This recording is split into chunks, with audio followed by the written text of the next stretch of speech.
ਇਹ ਮਾਸ਼ਾਅੱਲਾ ਜੀ ਇਹ ਕੇਬਨ ਕਾਰ ਕਹਿੰਦੇ ਨੇ ਜੀ।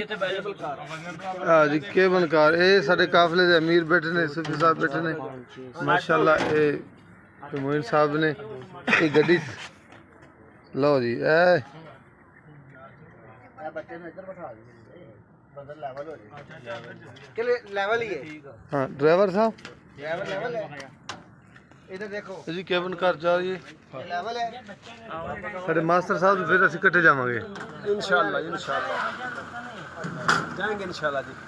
ऊपर सैयद बादशाह का मज़ार है ऊपर, इंशाल्लाह वहाँ सलाम करने जाएंगे इंशाल्लाह। केबल कार बैठो, ये जी केबल कार है, अभी ये रवाना होने लगी है, तो उधर से ये आएगी ये जाएगी। और एक साइड पे 8 बंदे बैठते हैं मैक्सिमम। 100 रुपये किराया।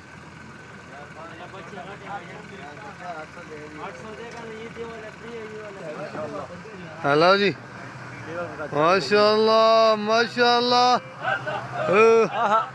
सुभान अल्लाह।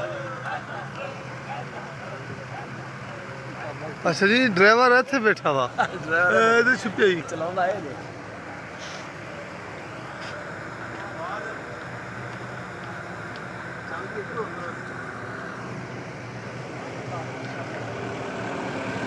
अरे सिस्टम इत्थे है ड्राइवर साहब ने सारे। हाँ ये इस दरबार से जा रहे आलम